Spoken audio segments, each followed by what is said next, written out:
What's up guys, Houndish here, and today we get a new update for Destiny 2 Season of the Haunted. This is Hotfix 4.1.0.2, and Bungie are continuing their pretty regular rollout of fixes and updates to new season content. So for Season 17, today we get some buffs to the new Solar 3.0 subclasses, as Bungie attempt to make some of the new ability changes more potent and exciting. So we'll break down those patch notes as well as some additional fixes, adjustments in the patch, new fragments, and more. So without further delay, let's get into it. And starting out today, let's speak initially about the Solar subclass adjustments. And firstly, there are the changes that they'd already outlined, and starting with Solar Warlocks. For Heat Rises, they've added new behavior where consuming a grenade also releases a burst of Cure ×2. This will heal us and nearby allies, and then consuming a healing grenade will increase the strength of the burst to Cure to ×3. And consuming a touch of Flame Healing Grenade provides restoration as an additional benefit. So it could be a solid addition to Heat Rises right there, but also for Icarus Dash, there's more added behavior, and while airborne, rapidly defeating targets with your super or any weapon will cure you. And finally, for Celestial Fire, each Celestial Fire projectile now applies 10 Scorch stacks, and this will increase to 15 stacks with Ember of Ashes equipped. Next though, for the Titans, and for Burning Maul, they've buffed damage in PvE by 25%, and that is a fairly significant buff there. Additionally though, with Roaring Flames, they've added new behavior, and while Roaring Flames is active, your uncharged melee attack now deals solar damage, and will apply 30 Scorch stacks to targets per hit, and this is increased to 40 stacks with Ember of Ashes equipped. And finally, for Consecration, fragment slots have been increased from 1 to 2, and they've raised the height of the secondary attack's ground wave by 25% to more easily catch players who jump too late.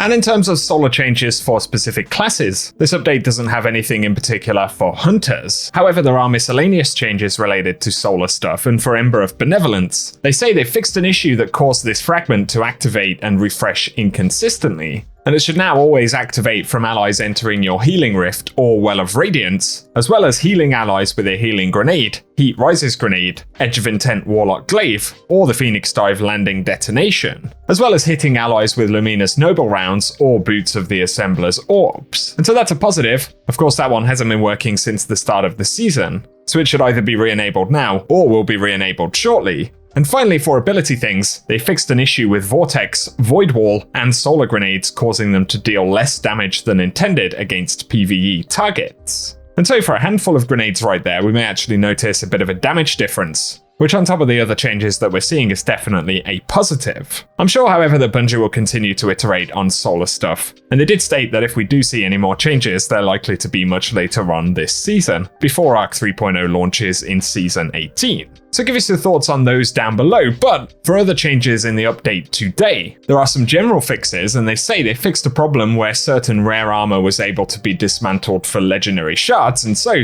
the glitch that players were using to farm legendary shards by purchasing a particular blue armor set from collections is no longer going to be working in the game, but I wouldn't put it past folks to find another way to do something similar, as we've seen in the past. Plus, they say they fixed an issue where the Season 17 Season Pass plus 10 ranks bundle was not properly showing on Eververse, and issues with translations for the Sleight of Hand perk. Small updates for armor right here, and they say that they updated the description of the Rostum perk on the Hunter Exotic Arms, the Caliban's Hand. And the description reads, Proximity Knife scorches targets that it damages with its explosions, or ignites targets on a direct kill.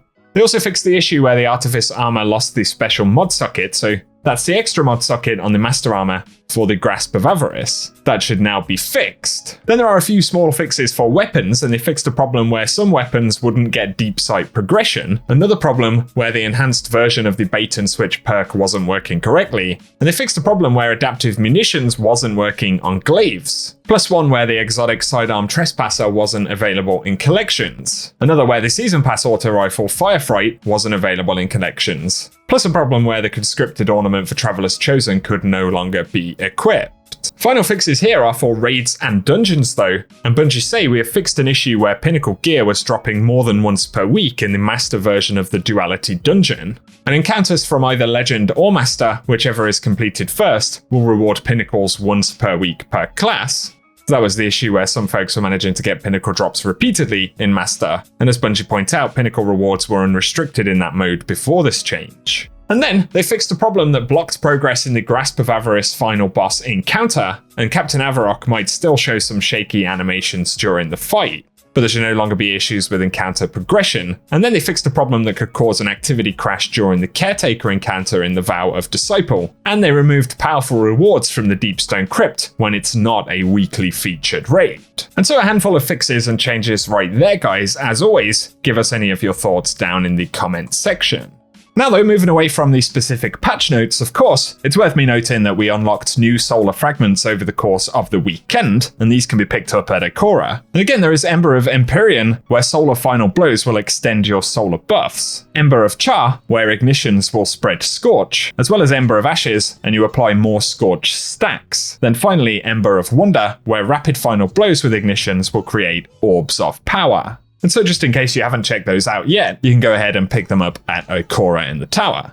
Of course, something else to bear in mind for this weekend, and we are going to see the return of Trials of Osiris for the season. That'll be at Friday's daily reset, and we know that we're going to see a new fusion rifle, as well as sidearm, so there are a couple of interesting new weapons to go after, plus the new Trials armor sets. So with that rolling around again on Friday's daily reset, let us know down in the comments section if you plan to jump into Trials. Another thing worth adding right here, but with there being a bunch of issues and things in the Iron Banner, Bungie Help did manage to fix some of them server-side before the end of the first event. And to bear in mind, these changes will affect the second event for Iron Banner, and it's quite possible that based on feedback, Bungie will go ahead and make some other adjustments that we'll get in a patch before the second event, which I believe is early in July. But Bungie Help tweeted that they fixed some Iron Banner challenges, and they will now correctly grant reputation bonuses up to the maximum of 4 daily challenges, and because of the issue, for the end of the first event, Bungie doubled the reputation that players could earn. Additionally though, they say that the Heaviest Death emblem will now correctly contribute towards Iron Banner reputation bonuses,